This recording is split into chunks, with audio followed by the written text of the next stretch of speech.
আপনাদের দাবি দেওয়া থাকলে নিয়ম অনুযায়ী আপনারা সেটা পালন করেন, কিন্তু রাস্তার মধ্যে এই স্ট্যান্ড দখল বা ইত্যাদি নিয়ে সেটা যেই হোক তাকে কঠোর আইনের আওতায় আনা হবে।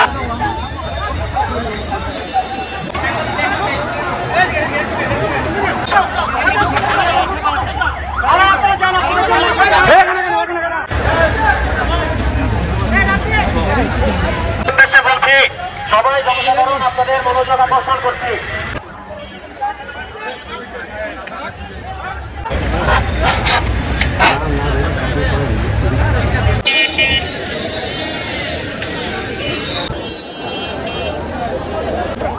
আমাদের নিজের লোক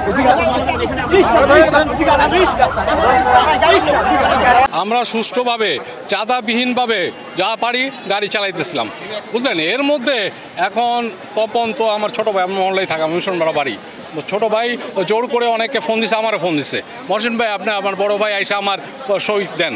আমি ওটা পরে চিন্তা করা যাবে, আমি এই মুহূর্তে সই দেবো না, আমি অস্বীকার করছি।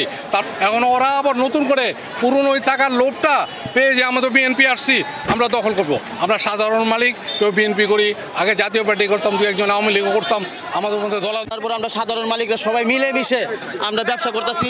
এই ব্যবসা দখল করার জন্য গত 1 মাস আগেও সে আমাদের অফিস দখল করতে আসছে তপন, রানা, রুহুল আমিন, কাশেম আর অন্যান্য লোক, ঠিক আছে। তারা দল করতে আসছে, আমরা মালিকরা একতাবদ্ধ থাকা তারা দল করতে পারে নাই।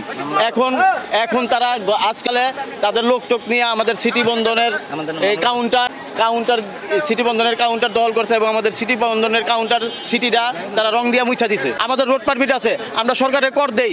আপনারা দেখেন সবকিছু আমাদের অফিস আছে, কাউন্টার আমাদের সিটি বন্ধনের নামে, অফিস আছে সিটি বন্ধনের নামে, তারা বন্ধনের নামে দখল করতে চাইতেছে। আমরা কোনো রাজনীতির দল না, আমরা মালিক শ্রমিক নিয়ে, আমার মালিক নিয়ে, আমার আত্মীয় স্বজন নিয়ে, আমার ভাই বেড়াদের নিয়ে সবারই ঢাকায় আমরা প্রতিরোধ করছি। এই কাউন্টার আমরা মুক্ত করছি।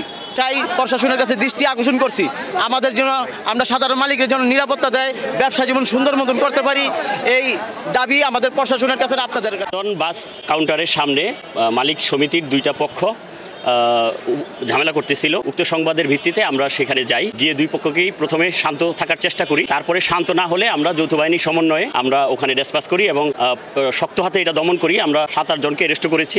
আমাদের কথা হলো যে শান্তি শৃঙ্খলা বজায় রাখার জন্য আমাদের সর্বোচ্চ ব্যবস্থা আমরা গ্রহণ করব। এই পরিস্থিতি যদি কেউ ঘোলাতে করতে চায় আমরা কোনো সুযোগ দিব না এই বিষয়ে।